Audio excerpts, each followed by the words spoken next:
There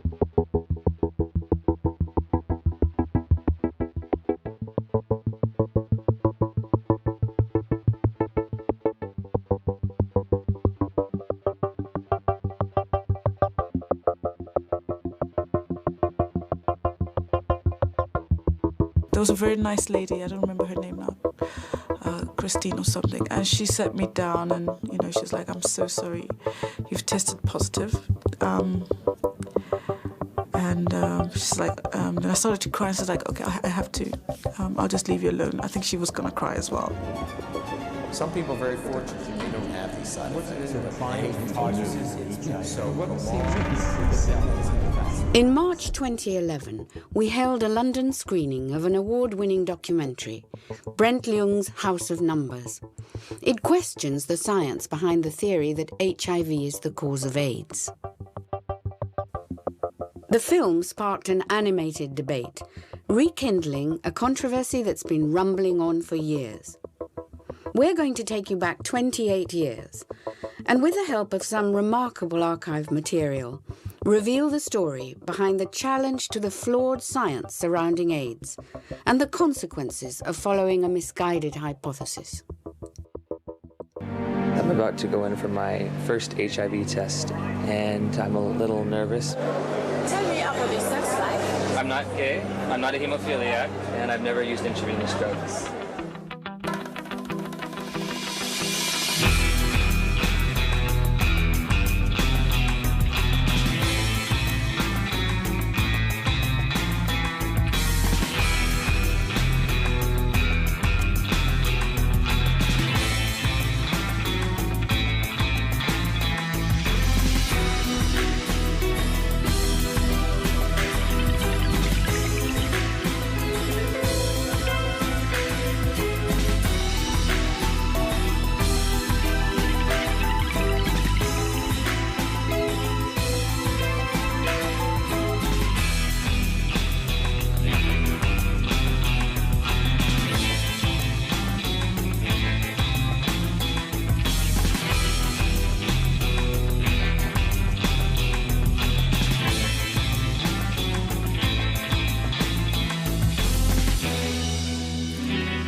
I had a psychoanalysis. I've been psychoanalyzed for my decision not to take antiretrovirals. I don't know what they call it, but I went to see a lady to determine if I was sane.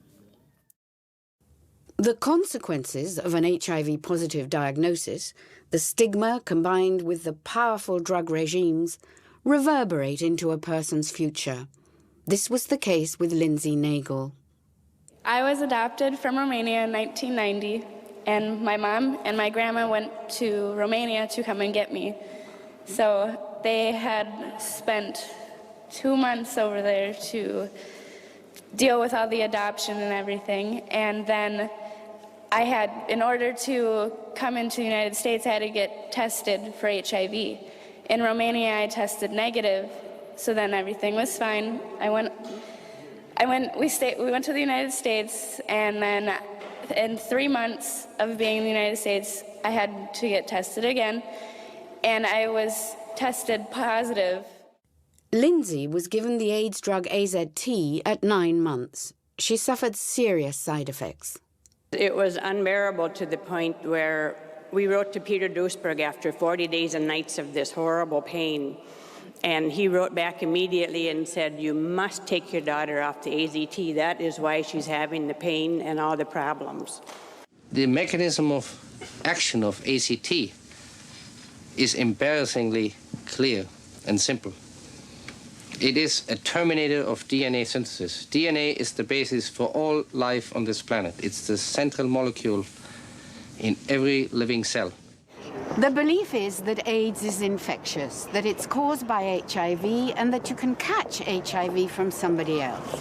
But many scientists and researchers disagree.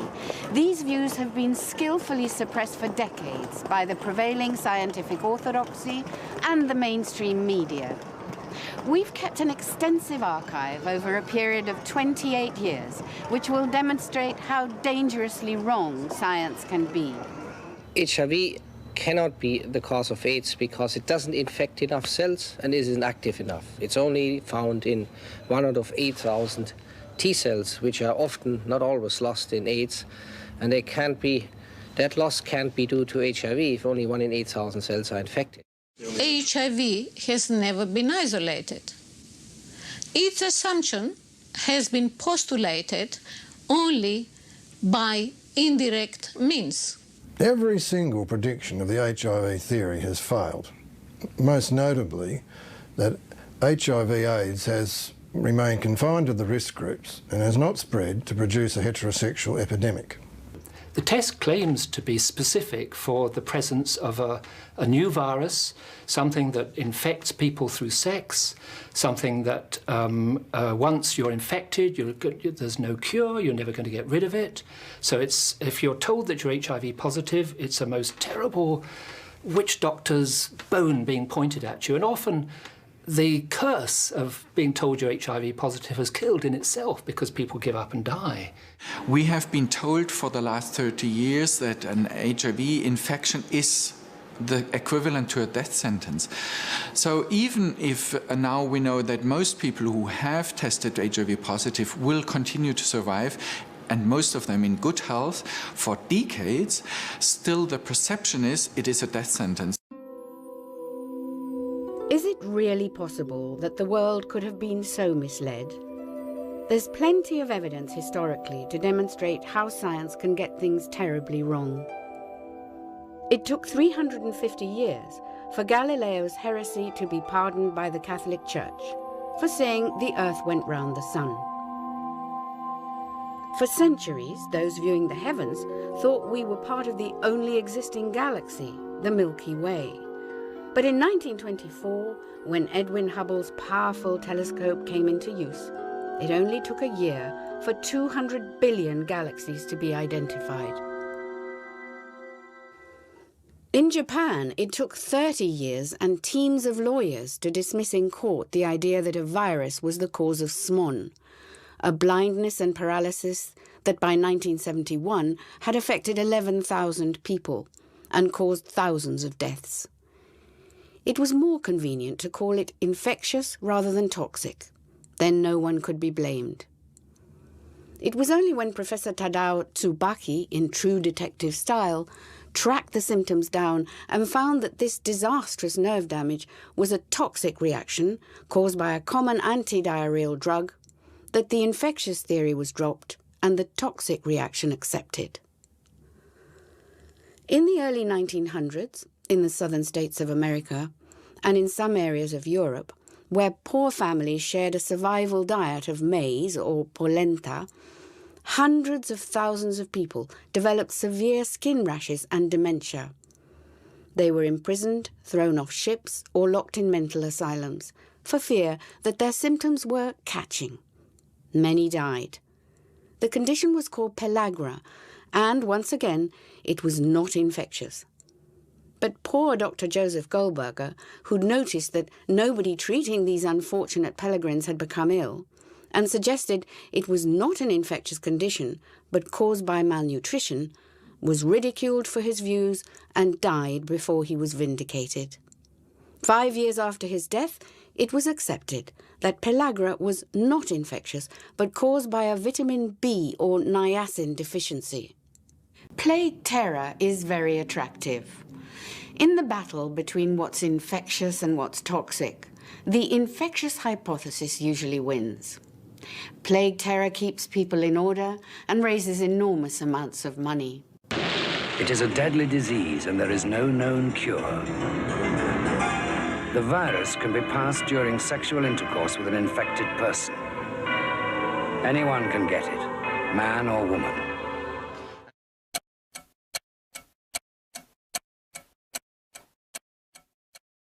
From the beginning, there were dissenting voices among top scientists, but they were silenced.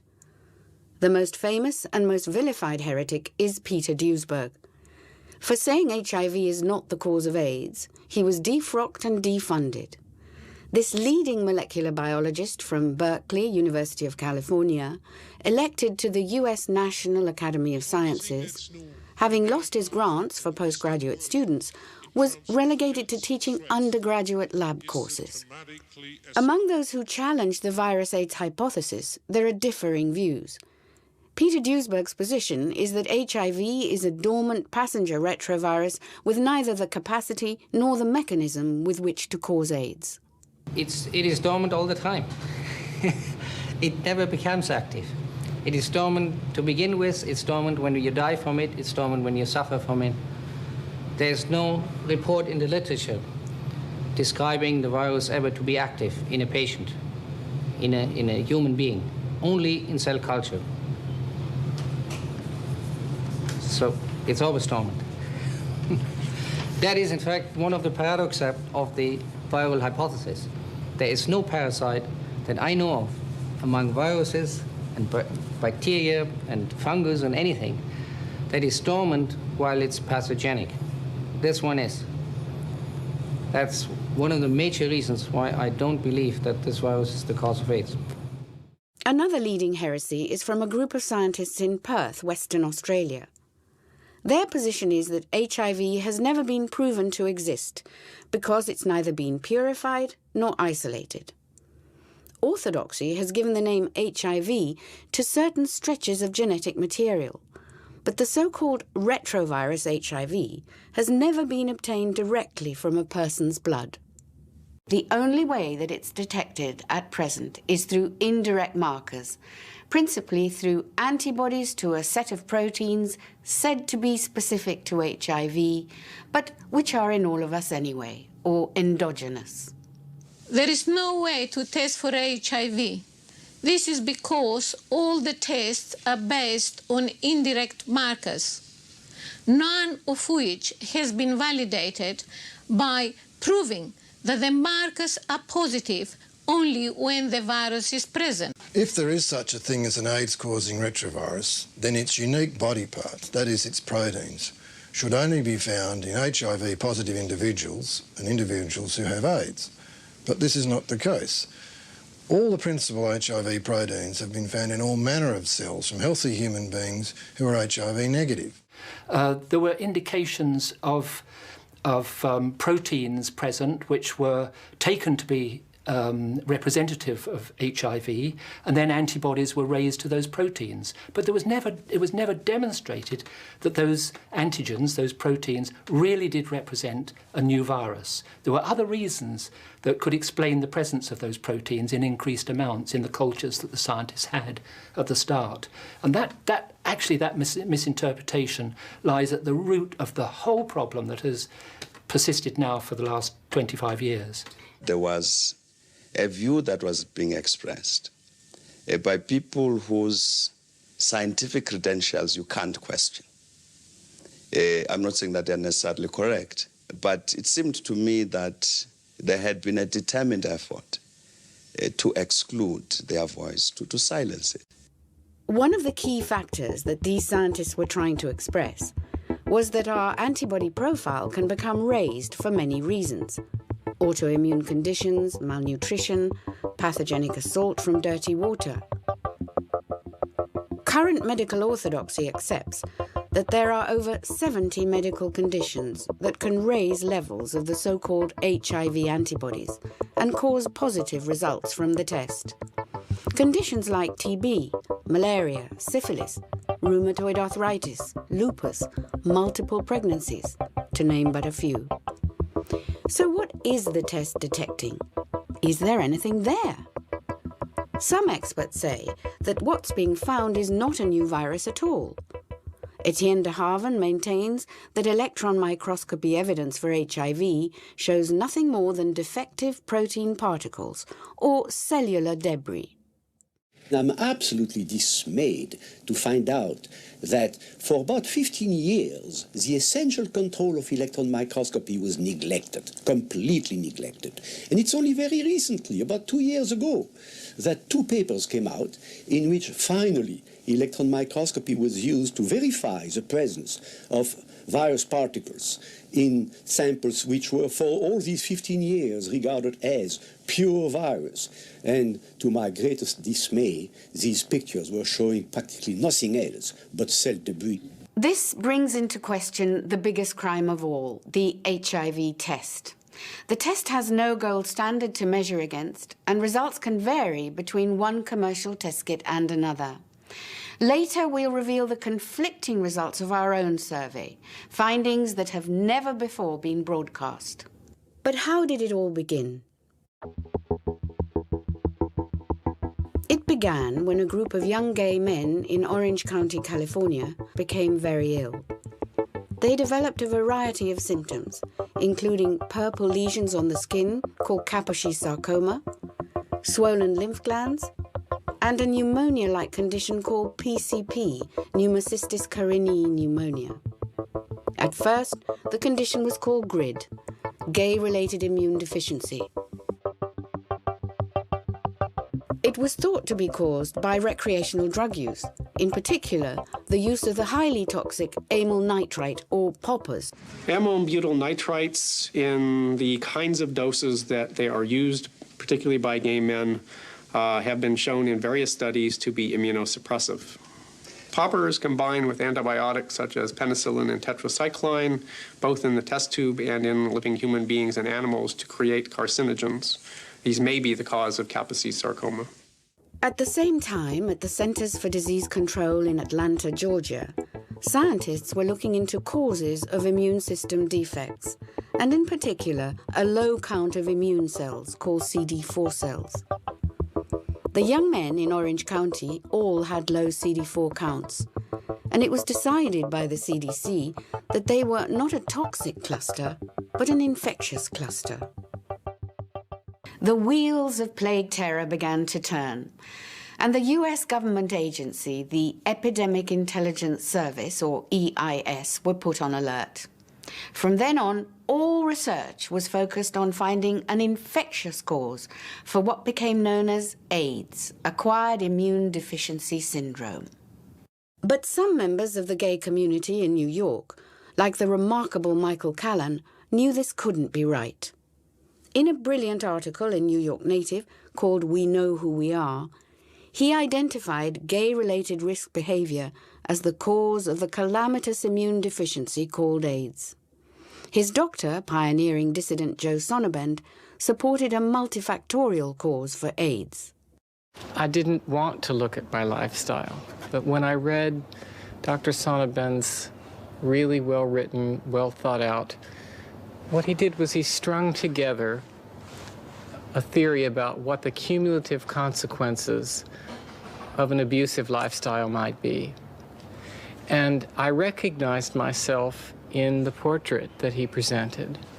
And it suddenly occurred to me the fact that by the age of 26, I'd had hepatitis A, hepatitis B, hepatitis non-A, non-B, herpes simplex 1 and 2, Shigella, Amoeba, histolytica, Giardia, syphilis, gonorrhea, nonspecific urethritis, venereal warts, CMV, EBV, and eventually cryptosporidium and AIDS. I simply no longer, once somebody articulated the perspective that the cumulative effect of that might be disastrous for my body, it became impossible for me to pretend that that disease history was irrelevant to the fact that I was sick. The only thing that's new in America, in fact in the Western world, in terms of health threats, is the dramatically escalating consumption of recreational drugs, which started after the Vietnam War and has increased over 100-fold in the last 10 years alone in the United States. It is a behavioral disease. It's not a contagious disease. It is a disease that is linked to drug abusers, intravenous drug users or oral drug users, and clinical health risk groups, like recipients of transfusions and hemophiliacs. I know personally now over 260 who have been diagnosed and died. And all of these people were addicts, alcoholics. I'm not talking necessarily about simple things like just beer or whiskey or marijuana or even heroin. I'm talking about drugs that like ecstasy, Special K, MDA, and things of every poppers, these types of chemicals that stay in the body and that are not easily detoxified. And if people took a half a dozen of these things in the course of an evening, who knows what the interaction effects are? who knows what the long-term effects of any one of them is separately. Because everybody's hearts went out to that community as they were suffering and so many of them died, it's almost like the red ribbon and the belief system that went with it became an icon of compassion. So that if you were a decent person, you labelled yourself with that red ribbon, I care. And so that was also a factor that when any questions were raised about the science behind this, people said, you can't say that, you're a denialist, because it was as if you were inhuman to question a theory that had been adopted and accepted by the gay community and others. Meanwhile, virologists were busy virus hunting in their laboratories around the world, trying to find one that could cause AIDS. On one side of the Atlantic, at the National Institutes of Health, Robert Gallo was working on his family of HTLV retroviruses. On the other side of the Atlantic, at the Pasteur Institute, Luc Montagnier was working on a strain he called LAV, cultured from one of his patients. He thought this might be the cause of AIDS and circulated a sample in the customary way to fellow virologists, including Robert Gallo. And here's how the story goes. In 1984, Gallo took out a patent for the HIV test based on his HTLV3 virus. Montagnier thought Gallo may have used his LAV virus for the US patent. 7 years later, Gallo did acknowledge in a letter to the journal Nature that the French virus and his own were the same and blamed his error on inadvertent laboratory contamination. However, at the time, an acrimonious lawsuit was set in motion surrounding the patent for the AIDS test when the French sued the Americans. Was it accident or theft, as the French lawyers suggested in court? The whole episode appeared so unseemly at a time when people were dying around them that Presidents Chirac and Reagan were drawn in. They shook hands and decided further litigation would be inappropriate. They did a deal under which patent income from the test and credit for its discovery was to be shared between France and the United States.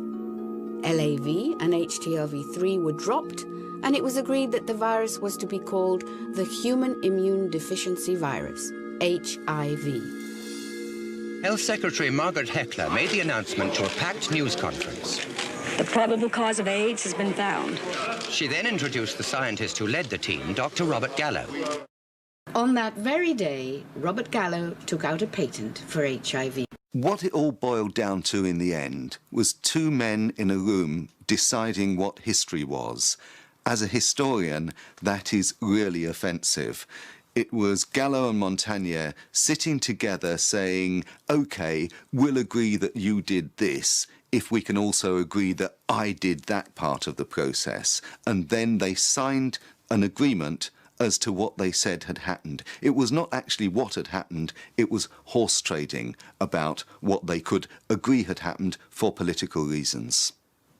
Not long after that, we came on the scene, a small production company specializing in science and medical stories. A friend of mine, a drama producer called Carol Wiseman, was working with Michael Verney Elliott, also a TV producer. Michael was gay and was sure that gay men were being unjustly blamed for infecting the world with AIDS. So Carol sent him to me, and we met at Bertarelli's in Floral Street, Covent Garden, just around the corner from our offices in James Street. I had seen Michael Verney Elliott in the Meditel offices, and he'd given us something of a story about AIDS and contaminated blood. And we talked for a long time about this, and I thought it was good enough to at least do a bit of preliminary research. So I got some cash from Channel 4 and went out to the US to see if we could justify this story. Frankly, that story didn't stand up. But while I was there, I came across a copy of the New York Native, and they referred to an article in Cancer Research written by Duisberg. And I just read through the article. I was bad company because it was so intellectually challenging. It was such an exciting read. It was remarkable to see a piece of work which so comprehensively and so thoroughly in such a detailed fashion attacked the prevailing view.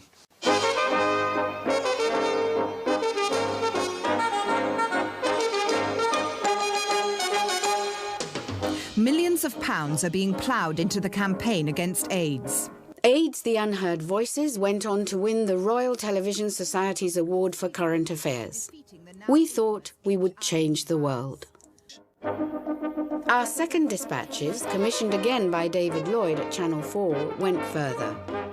It reflected Peter Duesberg's position that not only does HIV not cause AIDS, but that AIDS is not infectious. Duesberg maintains that because HIV is dormant, even if it is transmitted, it cannot be pathogenic or cause harm. I believe that AIDS is not or cannot even be an infectious disease. See, an infectious disease, believe it or not, has certain criteria to it. How it happens, when it happens. For example, if you get infected by a bug or by a virus, within weeks or months after a contact or after that infection, you will have symptoms of a disease. In HIV and AIDS, however, we are told you get sick 10 years later, 10 years after infection. That is not how viruses or bacteria even work. They work fast or never. They are very simple mechanisms, like a little clock, that can do only one thing, go around the dial once, and that takes 24 to 48 hours with the virus. There's no way that virus could possibly slow down or wait a week or wait 10 years. That is totally absurd. From an astonished silence after AIDS, the Unheard Voices, this program, The AIDS Catch, caused an avalanche of complaints from the scientific establishment. The AIDS barons, working with huge HIV research grants from the Medical Research Council, were not best pleased and aired their complaints in the newspapers that were happy to print them. Channel 4 and our production company were brought before the Broadcasting Complaints Commission and found guilty of being unfair in our treatment of the subject of AIDS. I remember Dispatch's editor David Lloyd saying, "It's like winning a football match 9-0 and being told you've lost." And all this time, young men were dying. They were told that if they tested antibody positive to HIV, they would certainly die, and they were given murderously high doses of AZT. None of those on the high doses survived. I think the central fact is that despite 5 years of AZT in trials and 4 on the open market, people keep dying in large numbers. And hence, it is clearly not as wonderful a drug or a lifesaver as it is made out. First of all, I think it's self-evident that our study does not provide the kind of benefit that everyone wished for. It can't be a secret that patients wanted something that would help them live longer. Unfortunately, it has not demonstrated that, and therefore this has to be unwelcome news. The effect of AZT on body cells as a whole is very deleterious because it prevents cells from replicating. There's a second point, in that cells that may survive AZT may themselves become cancerous. So there's a double danger for AZT, the way I see it. John Lauritsen had by now written his seminal articles on AZT in the New York Native and had dug out Freedom of Information papers pointing to the dishonest and fraudulent use of data from the AZT Phase 2 trials. But the real horror of this study only became apparent after going through documents which were obtained under the Freedom of Information Act. And it indicated that there had been not only sloppiness of every conceivable sort, but that there had been actual cheating in a number of areas. It indicated that the study had become unblinded very quickly in the first few weeks. Although it was planned as a double-blind, placebo-controlled study, in fact, it was nothing of the kind. Both patients and doctors knew who was getting AZT and who was getting placebo. So shocked were people like Michael Elner, Frank Bonakis, and Jean Fedorko at the suffering and death they were witnessing around them that they formed a health group called Heal New York to help people make their own decisions about AZT. I wouldn't give it to my cats. I would think it was murder. Alan Roundtree was another of the young men who came to Heal New York for help. He died not long after this interview.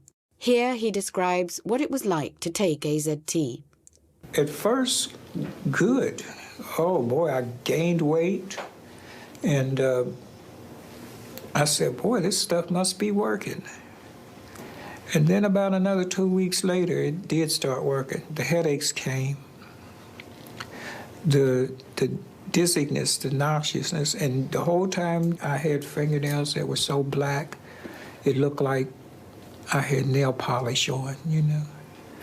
And the upset stomachs, nothing tastes right, food or anything.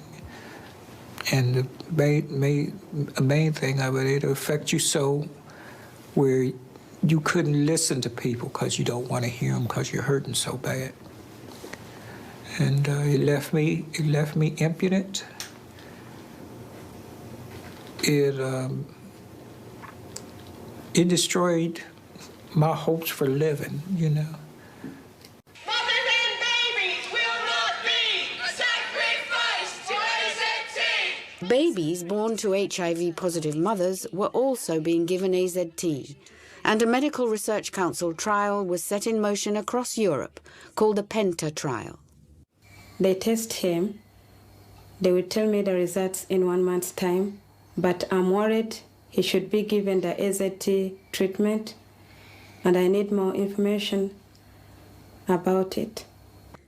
In June 2000, at President Thabo Mbeki's gathering of an expert panel on AIDS in Pretoria, South Africa, Dr. Andrew Herxheimer, a world-famous pharmacologist, said, I think zidovudine was a drug that was never really evaluated properly, and that its efficacy has never been proved, but its toxicity certainly is important.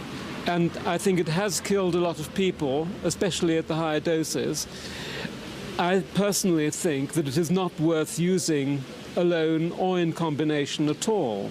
One of the key things that people need is they want to understand, first of all, what's really going on, usually because they've come across something which conflicts with what they've been told by their doctors. The other thing is they want to know how scared should they be, in a way. That's actually quite a critical thing.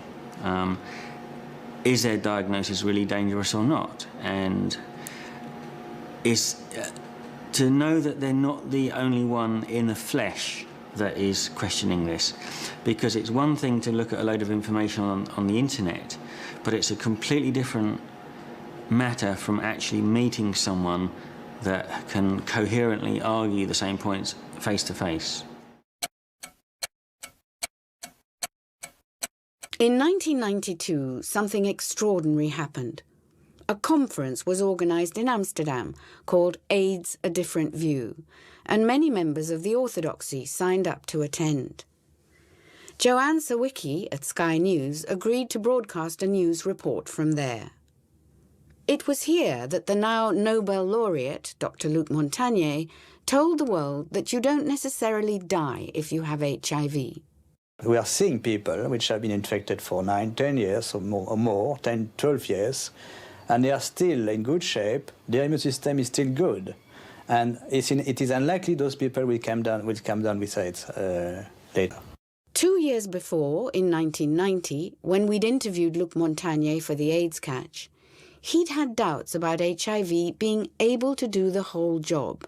He said HIV needed cofactors to do any damage. At first, yes, we thought we had the best candidate for this virus to be the cause of AIDS. But after a while, even from the beginning, actually, we thought maybe for the activation of that virus in cells, we need some cofactors. So I would agree that HIV by itself, or some strains of HIV, are not sufficient to induce AIDS.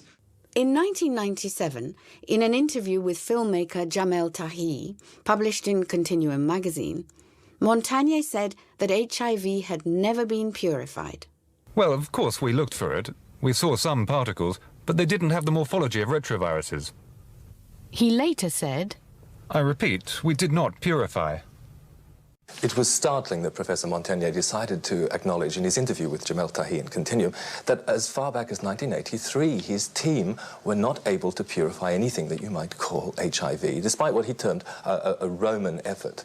So who should be surprised that when the same thing was attempted by expert laboratories in Germany and the United States, who published their results in the Journal of Virology, what they found was proteins and cellular debris.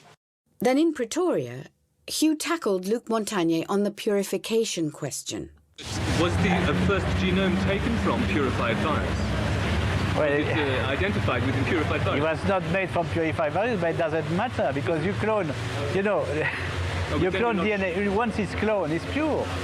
So you think it's not necessary to begin with a purified sample? No, not at all. But it's really past techniques. We are now in the world of modern molecular biology, and everything has changed. You know? I can only offer you one thing, which is then it's easy to make these people be quiet. Just go back and do the simple purification business that wasn't done, and then they will have to agree. That's what this has been done by pharmaceutical companies. The first AIDS test, the first HIV test was done with purified virus. So what they did is to mass produce a virus and purify it by several what we call density gradient centrifugation, and you get a band, and you can look at the electron microscope. You see a lot of other particles. Of course, it's not 100% pure. No material, no biological material is 100% pure. Oh, very close to pure. Then. Very close to pure. But no one has ever seen those photographs. They've seen it for Rous and they've seen it for the rest, but never for HIV. Well, we have made pictures. We didn't publish them because we published the first picture. We could not, you know. When we send other picture to journal, they say we have seen that before. We don't care. This is how you must win your argument. You just show them the photo.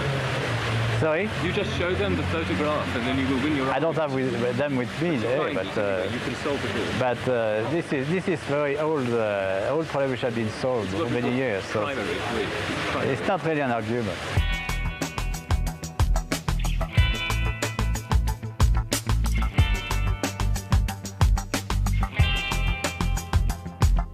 If we don't need to purify anymore, and we don't need to isolate according to the previous conventions of virology, and we don't have a real picture of the retrovirus HIV, then what do we have? Oblivious to these concerns, the great HIV bandwagon rolled on, protecting the growing fortunes of those involved in the manufacture of the test kits, the production of so-called anti-HIV drugs, and HIV research. In the summer of 1992, the Berlin World AIDS Conference provided a huge jamboree. Many dissidents attended, and we penetrated this citadel with renewed energy. I kept a video diary. John Lauritsen arrived from New York today, and the long, hot summer of dissent truly began. He brought a case full of his book, The AIDS War, hot off the press. Using the metaphor of war, saying that the AIDS phenomenon is like a war with the terrible loss of life and suffering, and also profiteering and propaganda, treachery, espionage, sabotage, and all of the things that we associate with the war, and of course intense censorship in trying to get out the truth about AIDS. So John and I, together with Hector Gildemeister, a German-born biochemist who works with us, set off for Hanover and Berlin.